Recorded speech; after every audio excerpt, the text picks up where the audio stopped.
Hello ബാൻകുട്ടി ലോകത്തിലേക്ക് എല്ലാവർക്കും സ്വാഗതം. ഇന്നത്തെ വീഡിയോ ഈ കഴിഞ്ഞ സൺഡേ ഞങ്ങളൊരു ചെറിയൊരു യാത്ര പോയായിരുന്നു. അതിൻ്റെ വിശേഷങ്ങളാണ് കേട്ടോ. രാവിലെ ഒരു 8 മണിയായപ്പോഴാണ് ഞങ്ങൾ ഇറങ്ങിയത്. ഞങ്ങൾ നേരെ പോയത് നമ്മുടെ അമ്പലപ്പുഴ അമ്പലത്തിലാണ്. ഒരു 2 വർഷത്തിനോടടുത്തായിട്ടുണ്ട് ഞങ്ങളിവിടെ വന്നിട്ട്. ഒരു ഉത്സവത്തിന് വന്നതാണ്, പിന്നീട് ഞങ്ങളിവിടെ വന്നിട്ടില്ല. അപ്പോൾ എന്തായാലും ഒന്ന് കയറണം തൊഴണം എന്നൊക്കെ ഒത്തിരി ആഗ്രഹം ഉണ്ടായിരുന്നു. അങ്ങനെ ഞങ്ങൾ വന്നതാണ്. യാദൃശ്ചികമായിട്ട് എടുത്ത തീരുമാനമായിരുന്നു കേട്ടോ. പക്ഷേ അവിടെ എത്തി നല്ല രീതിക്ക് തൊഴാനൊക്കെ സാധിച്ചു. വലിയ തിരക്കുകളൊന്നും ഇല്ലായിരുന്നു.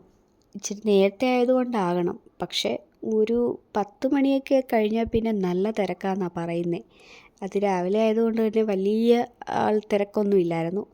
സമാധാനത്തിൽ തൊഴാൻ സാധിച്ചു. ഒത്തിരി നേരം ഞങ്ങളവിടെ നിന്നില്ല. കാര്യം ഞങ്ങൾക്ക് അടുത്ത സ്ഥലത്ത് ഇച്ചിരി ലോങ് ആയതുകൊണ്ട് അടുത്തത് മണ്ണാർശാലയാണ് പോകുന്നത്.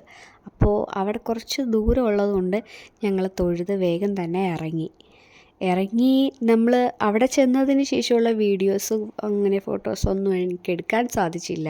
ഒന്നാമത്തെ കാര്യം അവിടെ ഫോട്ടോസ് വീഡിയോസൊന്നും അലൗഡല്ല. രണ്ടാമത്തെ കാര്യം അവിടെ ചെറിയൊരു മഴയുണ്ടായിരുന്നു. അപ്പോൾ പിന്നെ അവിടുത്തെ കാര്യങ്ങളൊന്നും ഞങ്ങൾക്ക് ക്യാപ്ചർ ചെയ്യാൻ പറ്റിയില്ല. പിന്നെ അവിടെ തൊഴുതു. ഞങ്ങൾ അവിടുന്ന് ഒരു 12:30 ആയപ്പോൾ ഇറങ്ങി നേരെ അടുത്ത് പോയത് എടത്വ പള്ളിയിലാണ്. എടത്വ പള്ളി ഭാനുക്കുട്ടനൊരു നേർച്ചയുണ്ടായിരുന്നു. ആ നേർച്ചയ്ക്ക് വേണ്ടിയിട്ടാണ് ഞങ്ങൾ പോയത്. ഈ പള്ളിയായിട്ട് എനിക്ക് ഒത്തിരി അറ്റാച്ച്മെൻ്റ് ഉണ്ട്. കുഞ്ഞുനാൾ മുതൽ സ്ഥിരം മെയ് മാസത്തിൽ വർഷത്തിലൊരിക്കൽ ഞങ്ങളിവിടെ വരുമായിരുന്നു. പിന്നീട് അമ്മയും ഞാനും അച്ഛനും കൂടെ ഇടയുടെ ദിവസങ്ങളിലൊക്കെ നമുക്ക് അവധിയൊക്കെ ഉണ്ടായിരുന്ന സമയത്ത് ഞങ്ങൾ ഫാമിലിയായിട്ട് ഇവിടെ വരുമായിരുന്നു. ഭാനുക്കുട്ടന് വേണ്ടി അവളുടെ അപ്പൂപ്പൻ നേർന്ന നേർച്ചയായിരുന്നു ഇവിടെ എത്തിക്കോളാന്ന്. അങ്ങനെ ഞങ്ങൾ അവിടെ എത്തി. കുഞ്ഞിനെ കൊണ്ട് 3 വട്ടം വലം വെപ്പിച്ചു. കുരിശിന് മെഴുകുതിരി കത്തിച്ചു, ആൾരൂപം സമർപ്പിച്ചു. അതെല്ലാം കഴിഞ്ഞു കുറച്ചധികം നേരം ഞങ്ങളവിടെ സ്പെൻഡ് ചെയ്തു. എന്താ പറയുക, ശാന്തമായിട്ടൊരു അന്തരീക്ഷം. ശരീരത്തിലെ മുറിവുകൾ തൊട്ട് അസുഖങ്ങൾക്ക് വരെ നേർച്ച എണ്ണ ഉപയോഗിച്ചാൽ ശമനം ലഭിക്കുമെന്നാണ് വിശ്വാസം. കുഞ്ഞുങ്ങളെ ഉൾപ്പെടെയുള്ളവർക്ക് നേർച്ച എണ്ണ നൽകി കൊടിമരത്തിന് ചുറ്റും പ്രദക്ഷിണം വെപ്പിച്ച് ആ ഒരു നേർച്ച പൂർത്തിയാകുന്നത്. അങ്ങനെ പ്രാർത്ഥനയെല്ലാം കഴിഞ്ഞപ്പോൾ ഞങ്ങൾ ഇനി നേരെ പോകുന്നത് തിരുവല്ല വീട്ടിലോട്ടാണ്.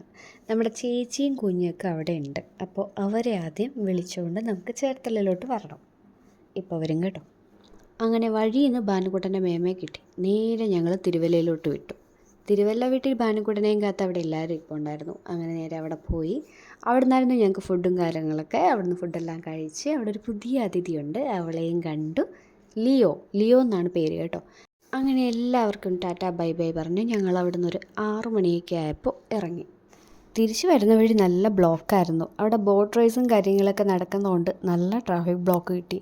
അങ്ങനെ ഞങ്ങൾ നിരങ്ങിയാണ് ഞങ്ങൾ ചേർത്തലയിലേക്ക് പോയത്. അപ്പോൾ എന്തായാലും എല്ലാവർക്കും ഒരു ചെറിയൊരു മിനി വ്ളോഗ് ഇഷ്ടമായെന്ന് വിശ്വസിക്കുന്നു. നെക്സ്റ്റ് വ്ളോഗ് കാണുമ്പോഴേക്കും ടേക്ക് കെയർ.